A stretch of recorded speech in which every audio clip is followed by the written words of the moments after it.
because he was such a big part of my life. And it was something I'll never forget, obviously, you know. It's just... Yeah, no, it was just a weird blue line just went... That was John. I'll tell you something, man. He's there. Weird, man. That's all right, it's okay. Leave it in. Leave it in. It was John. He's around again, you see. But this song fascinates me, and I thought it was kind of an attack, and it's my favorite song you ever wrote. That was your first mistake. You took your lucky break and broke it in two. That was directed at John. We were writing songs at each other. Yes. It's like weaponizing songs. Yeah. Why did he want out? I think John didn't like to be trapped by anything. I think all of us, you know, the male menopause, I think, is about a feeling of being trapped. In fact, when the Beatles broke up, he likened it to his first divorce. He said, I feel great. I feel so energized. He said, just like when I told my wife I was getting divorced. It was such a weight. I felt like free. It was like a butterfly let out of a jar, you know. And I think John had a huge feeling of that. It's a bit like leaving the army, you know, you kind of, then you go get married, you have kids. I think all of us recognized that there had to be a life after the Beatles. John said he didn't miss the Beatles after the breakup. Yeah, I think John said a lot of things that he didn't necessarily mean. John was that kind of guy. He also said the Beatles were bastards, and he didn't miss the Beatles. John was a lot of bravado involved in what John said. You don't believe that he meant I don't that? believe it, not for one tiny second. Then he started saying those nasty things about you, that you'd become an Engelbert Humperdinck, that you were a bore. It's true, yeah. Did you ever reconcile? Muzak, that was another. Are you still a little hurt that you didn't get a chance to clean that up? A little? You kidding? When someone like John Lennon says you're Muzak? Yeah, it was very hurtful. But the one thing I knew about John was that he shut his mouth off very often about things. So that there was a point that, you know, and he deliberately wanted to say crummy things about me. Why? He was hurt. He later explained it by saying that I'd kind of hurt him over some things, and it was kind of bitchy. I know for a fact he missed them. He talked to Yoko, and she says, yeah, he missed them. I talked to him on the phone. He said, you could tell he missed them, but John was not the kind of guy, you know, he's like, he's the kind of guy you'd thump in the mouth. He said, did that hurt? He said, no. You knew it hurt. You know, he just had to do that, you know, it's fine. And at the time, I thought, well, I should really answer all of this. But I thought, no, it's really going to get crazy if I start answering him. Then we're going to be talking through newspapers at each other and really bitching, you know.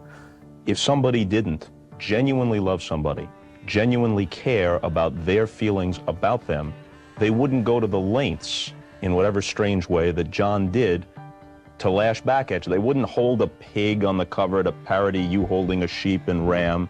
They wouldn't, you know, call your stuff rubbish or write, how do you sleep? They wouldn't do it. No, I think that's right. You know, I think that's right. I think he was very hurt. There were people turning him against me. It was his way of defending himself. He was quite pissed off about the McCartney bandwagon, as he once called it. You know, oh, bloody, you know, he's getting on all the telly, he's selling records. You know, he was a jealous guy. I knew from my relationship with him that the kind of person John was he was quite likely to say that about anyone, but not necessarily likely to mean it. He often said things he didn't mean. And I know that when he died, that was one of the great things Yoko did for me, was that she took me aside, kind of said, you know, he did love you. She was gracious enough to do that for me, you know, so that was great.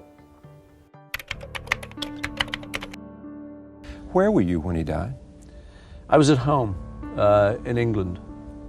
Very early in the morning, someone from my office rang me and told me, and I was alone in the house, so it was kind of shattering news. I think it was like that for everyone. It was just so horrific. You couldn't take it in, and I couldn't take it in, and I just know, just for days, you just couldn't think that he was gone. You sort of know your parents are going to die. When they die, that's shattering, but you kind of know. Your mates, you don't. You think they'll live as long as you do, and we'll all go to great old age. So John's thing was particularly shattering. A really big shock, I think, in most people's lives. It's a bit like Kennedy. Yeah. There were certain moments like that. Obviously, I was like probably more shattered than most people when John died. And I had plenty of sort of personal grief. But I'm not very good at kind of public grief. So someone thrust a microphone into my face on the day it happened and said, what's your comment? I was very shocked, you know. It's terrible news. How did you find out about it? I got a phone call this morning. From whom? From a friend of mine. Are you planning to go in before the funeral? I don't know yet. Have you discussed the death with any of the other Beatles? No. Do you plan to? Probably, yeah.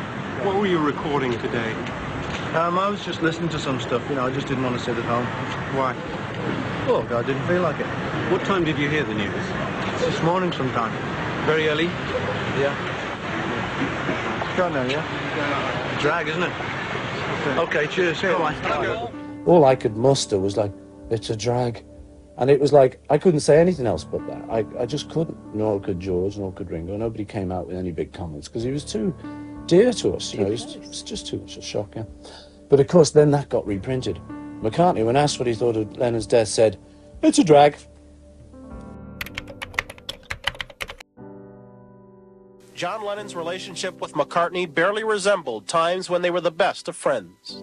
I would have liked to have seen him the day before and just straightened everything out, you know. That's one of the things about sort of a sudden death like that, you know, is that there are many things left unsaid, you know. And he went to live in New York, so we didn't see much of each other. And there were a lot of problems around then, so we used to, we'd bitch at each other. And that was sad. But the good thing was that he and I eventually made it up. I used to phone him in New York, you know, after all the arguments were over. And we got to be friends again, and it was nice. Long-distance friends, but it was still friends. It was around about the time when he was doing role reversal with Yoko. He was the house husband. Mm-hmm. This is, you know, John did that for a little while. So I remember ringing him and I was saying, you know, what's happening? What are you doing? He said, well, I'm just padding around here in my robe. I've just put the cats out. I'm just going to make some bread and I've got the washing up to do, love. Well, I've got a couple of dogs. You know, we talk about ordinary things and that brought us back together again. Because when we talked about business, it always ended up, oh, your business, my business. What are you doing? What am I doing? You know. Well, you see, one of our big problems over the last 10, 12 years had been the business thing. And we found that we could talk to each other as long as we were talking about kids, talking about stuff like that. It was really easy. And we could get on fine, and it was, wow, you know, well, how are your kids? Wow. And we'd be terrific, you know. And suddenly, either one of us would kind of say, oh, well, what about the Apple thing then? Yeah. And he'd get real mean, wow, you know, because, I mean, that was like a serious game of Monopoly, that. You know, you say my last conversation with John, we sat and talked about baking bread. And I went, oh, gosh, that's so beautiful because that's almost like a full circle kind of thing. They spoke about baking bread. It feeds you. It warms the house when you bake bread.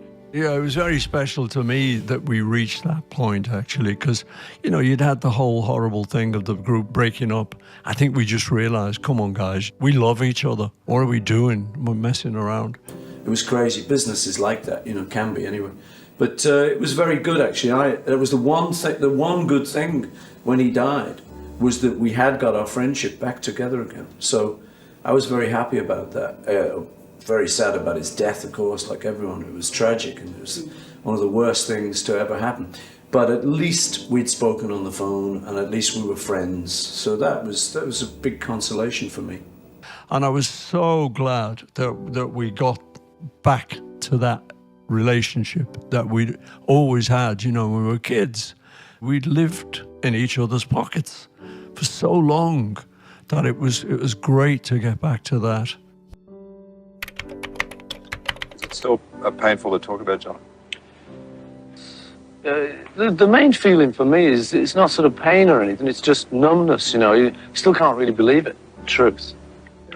Still sort of feel like he's sort of there somewhere. It was just such a crazy thing, you know. I think I felt like everyone felt, really, just, oh, God, you know, it's that kind of irrational thing that you can't almost think anything about. You go between total anger and really sort of just wanting to, I don't know, you know, but just to have some violent reaction to thinking, well, what can you do about all that? You know, I think it's very much our modern society kind of, I think there's a lot of that happening. Did John's death in any way change the way Paul McCartney views his celebrity status? Not my celebrity status, no. But it changed a lot of things. Okay. Changed how... Well, something like that, obviously, like, it's very final. To me, it was sort of end of an era. Did it frighten you in terms of... Yeah, did it frighten you in terms of your personal concern for your own welfare, for Linda's? Yeah, a bit, you know, because I suppose you know there's nuts out there, you know there are crazy people everywhere, but you don't really think it's going to happen. I suppose something like that actually sort of focuses it. And I mean, it's tough, but yeah, obviously I was worried for a few weeks, but I don't think you can live like that. I wouldn't like to live with that on my mind. So really, my attitude is just try and just push it out my mind. I don't really know what else to do. I dream about him. I mean, the thing is, you know, when you've had a relationship like that for so long, it's such a deep relationship. I love it when people revisit you in your dreams. So I had a lot of dreams about John, and they're always good. I think if John was here now, I don't think he'd say he was the only one in the Beatles or that he was the soul of the Beatles. I think he'd admit that it was a pretty equal affair, really. But, you know, having said that, he was great. And I'm more than proud to have worked with someone like him. It was a great experience, you can imagine. When the Beatles broke up, a lot of the talk was that, like, I was the villain. I kind of bought into it. I thought... That you were the villain? A little bit, you know, because when you're called it enough, you start thinking, well, maybe I was, you know. So I had to do a lot of sort of wrangling with, wasn't I? Did I know John? Were we friends and anything, you know? And that photo, when I saw that, it's like, yes, we were friends.